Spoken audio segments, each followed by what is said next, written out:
Assalamualaikum warahmatullahi wabarakatuh. Kami dari kelompok 9 akan menjelaskan tentang studi kelayakan proyek IKM Kejulasi, di mana kami kelompok 9 ada anggotanya Zara MPM 8, Nurul MPM 46, Yosua MPM 49, Adinda MPM 52, dan Gina MPM 55. Oke, next.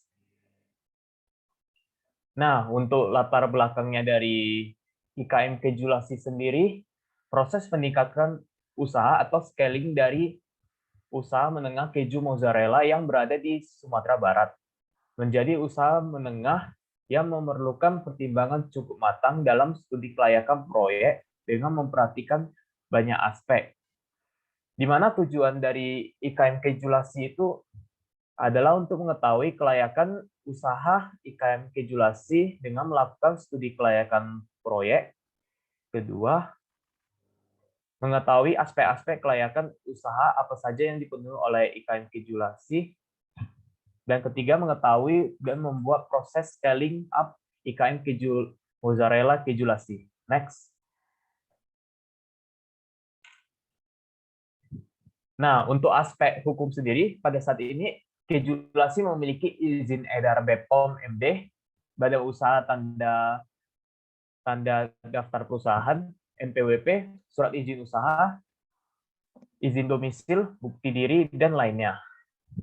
Nah, untuk saat ini pemasarannya berada di Sumatera Barat, Jambi, dan Riau, dan menggunakan reseller. Dan untuk pasar sendiri, sekitar tempat produksi dan warga dekat dengan retailer atau minimarket.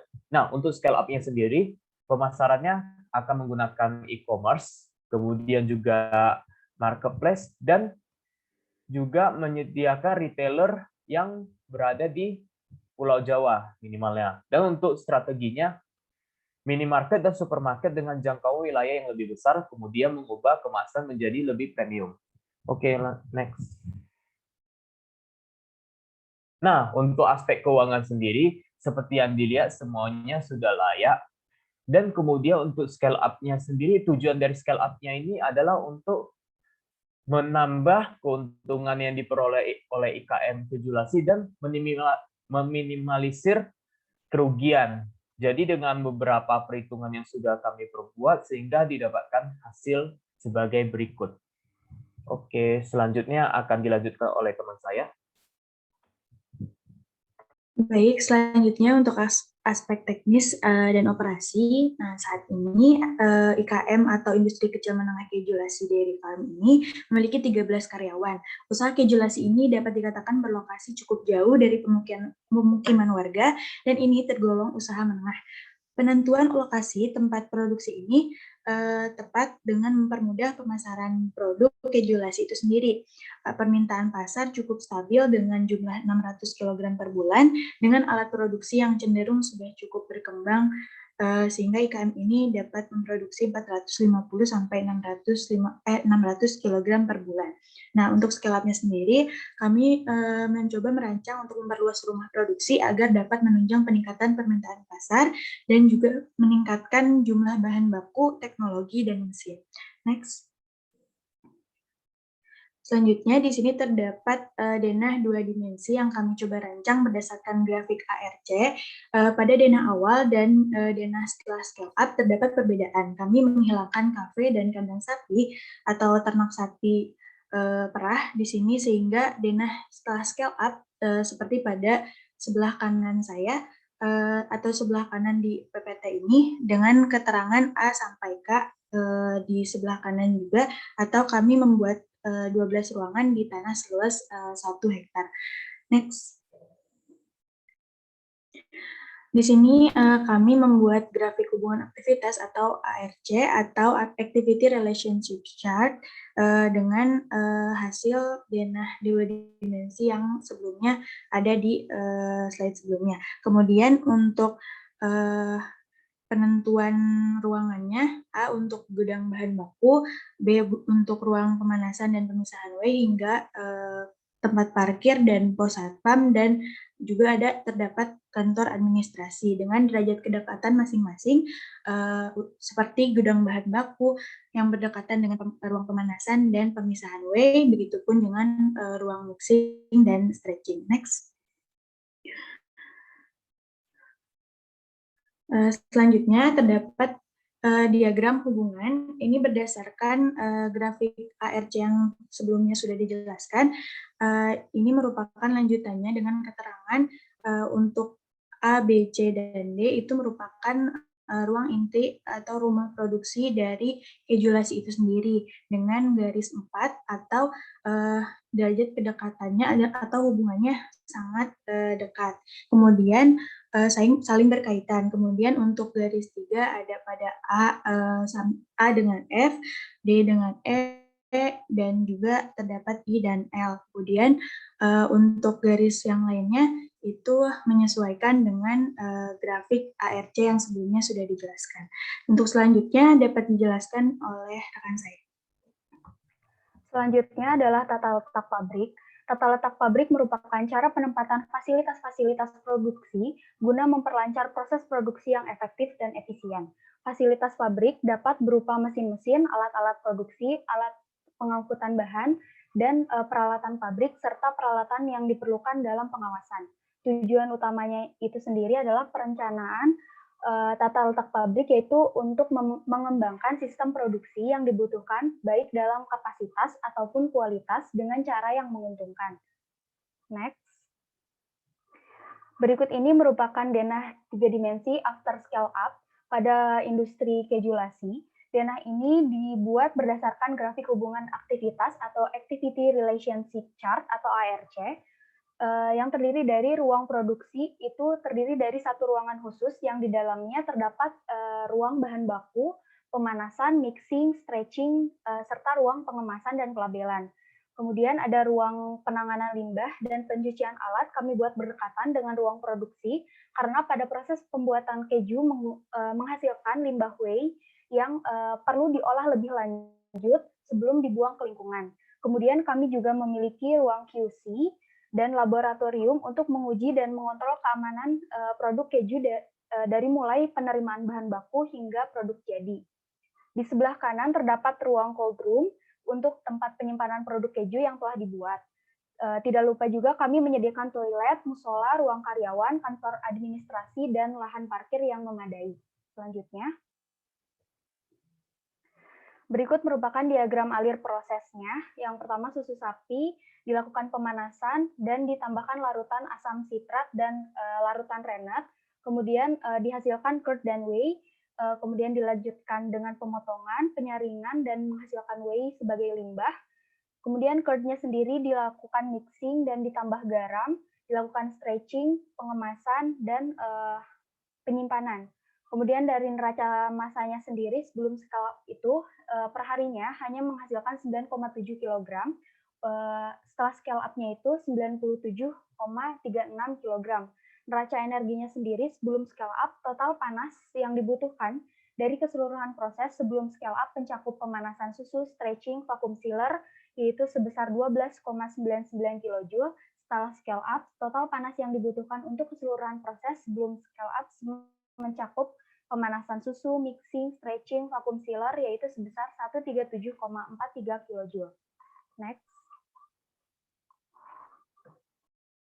Baiklah, selanjutnya aspek manajemen dan organisasi.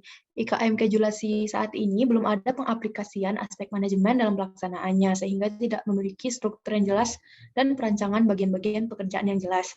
Pada scale up IKM Keju Lassi menjadi usaha menengah, diterapkan aplikasi manajemen dalam pelaksanaannya yang bertujuan agar tercapai peningkatan efektivitas dan kinerja.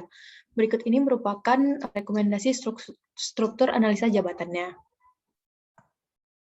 Selanjutnya, manajemen yang diterapkan, manajemen sumber daya manusia yang diterapkan pada IKM Keju Lassi, ada struktur organisasi serta pemberian tugas yang jelas, pelatihan, pemberian tunjangan, ketersediaan fasilitas kerja, dan pengawasan dalam kerja. Untuk aspek ekonomi dan sosialnya, untuk kondisi saat ini, masyarakat menjadi sejahtera karena lahan yang dimanfaatkan secara tepat. Perekonomian Kabupaten Agam menjadi meningkat, Masyarakat masih belum banyak yang mengetahui lokasi IKM Kejulasi sehingga masyarakat pendatang sedikit yang berkunjung ke sana. Lalu pegawai yang bekerja di IKM Kejulasi mencukupi kebutuhan keluarga masing-masing. Untuk rekomendasi scale up-nya perlu dibuka lapangan pekerjaan yang lebih banyak, perlu bekerja sama dengan usaha kecil yang ada di sekitar IKM Kejulasi, melakukan pendekatan dengan masyarakat seperti memberikan edukasi, beasiswa, fasilitas layanan kesehatan gratis bagi masyarakat. Selanjutnya yaitu aspek lingkungan. Kondisi saat ininya belum memiliki DLH atau dokumen lingkungan hidup.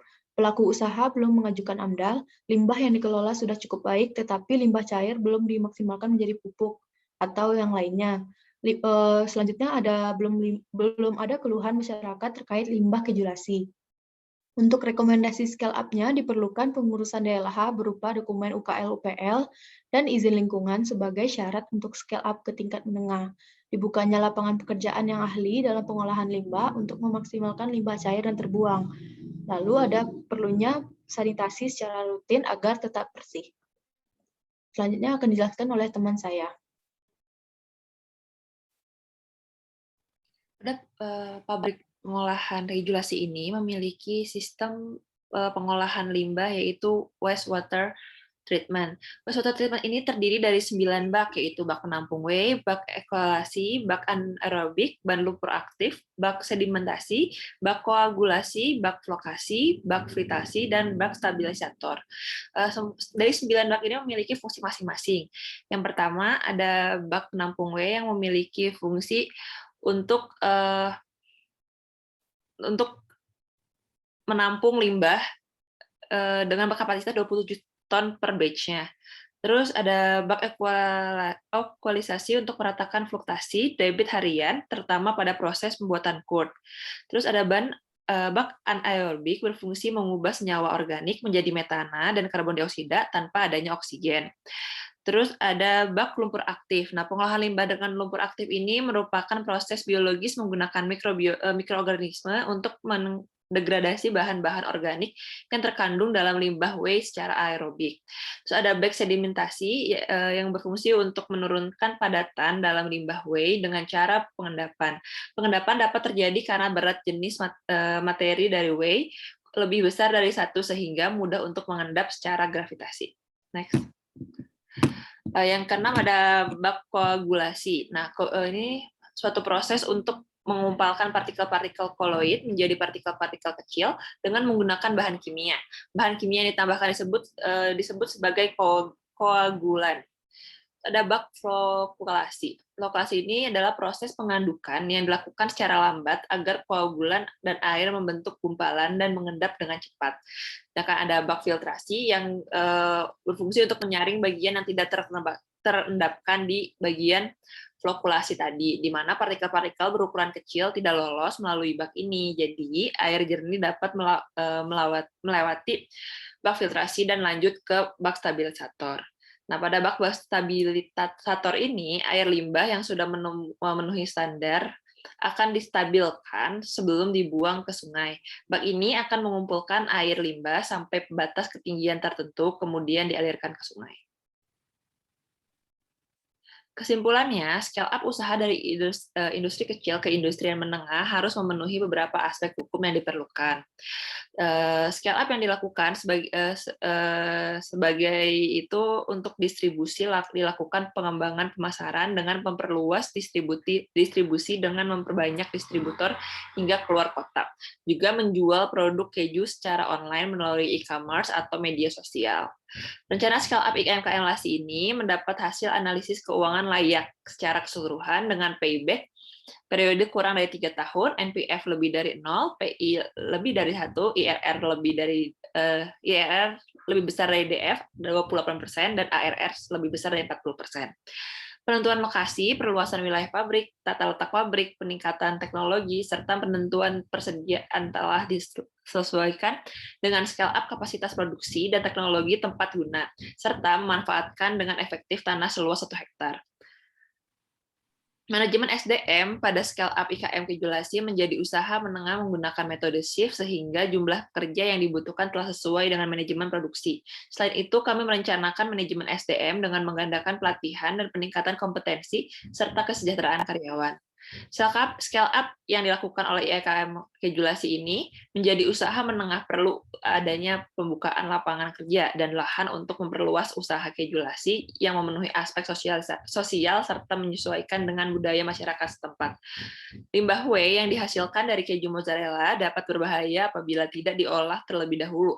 Maka perlu diadanya wastewater treatment yang terdiri atas bak penampung whey, bak evaluasi, bak anaerobik, bak lumpur aktif, bak sedimentasi, bak koagulasi, dan bak flokulasi.